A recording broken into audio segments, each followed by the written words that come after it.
Welcome back to the basement. Tonight, we're diving into the chilling story of America's so-called first ever serial killer, a man who built a house of horrors in Chicago. His name? H.H. Holmes. Yeah, and if you ever hear whispers about a murder castle, this is the guy they're talking about. All right, so it sounds like something out of a twisted novel, but it actually happened in real life. And it's terrifying, really. Yeah. So let's start at the beginning. Holmes was actually born Herman Webster Mudgett in 1861. Even from a young age, there were signs of intelligence, charm, and a streak of cruelty. Let's stop right there real quick. Yeah. The charm. How Always. many serial killers that start with intelligence, charm, and let me guess, we're going to get down here, and what's that's going to pop up? What? Control. Yeah.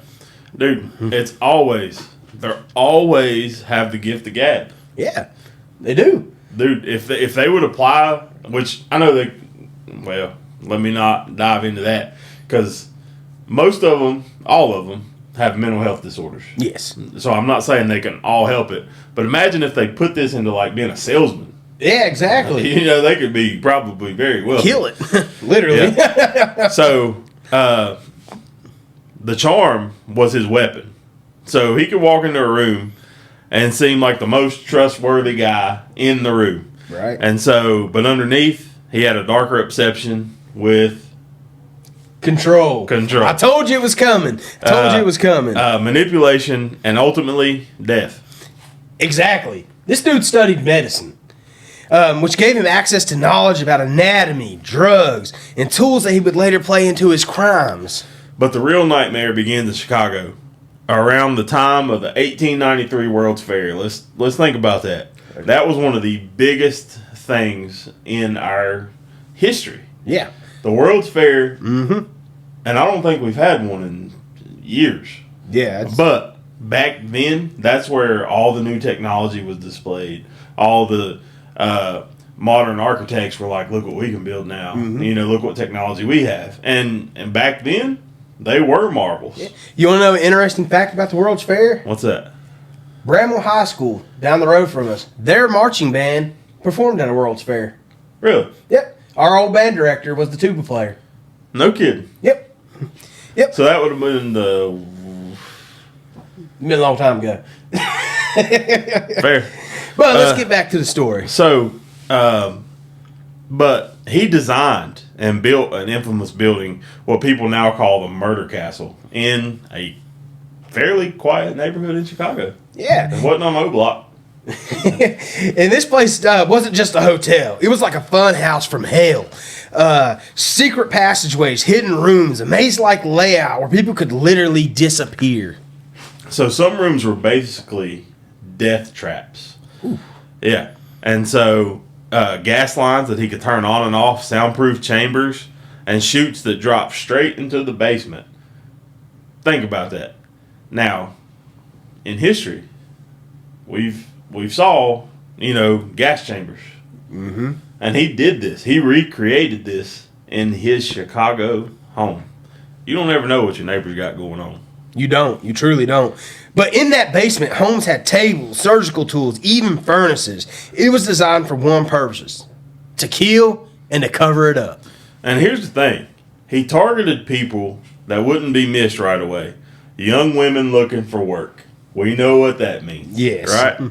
So, travelers that were coming for the World's Fair, he offered them jobs, housing, and even romance. Yeah. Because, remember, Control. he was charming. And control. And when they disappeared, the city was so busy, so crowded, no one noticed it immediately. It gave Holmes the perfect cover. Some victims were never identified. Some were stripped down and their skeletons sold to medical schools. That's how far he went. He literally profited off of death. Man. But like most criminals, he eventually slipped. It wasn't the murders that caught up to him first. It was the fraud.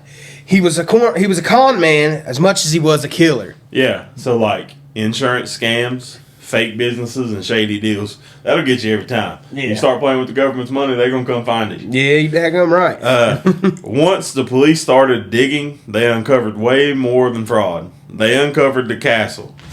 And what was inside? Holmes, now listen to this. We just talked about Dahmer with his 17 murders. Holmes confessed to 27 murders, though historians believe the number could be way higher, maybe dozens, maybe even 200. We'll never know the true count on this. All right. So, fast forward. He was executed in 1896, but even in death, there were rumors. Some people thought that they might have faked it, and the body and the grave wasn't really him. Yeah, that's how powerful his legend has become. The murder castle burned down, but his story never did. He's remembered as the devil in Chicago. Think about that, right? For a second. Because Chicago's got a history. Yeah. So honestly, he set the stage for how we think of serial killers today. Manipulation, deception, charm, control. And a house of horrors right in the middle of a booming city.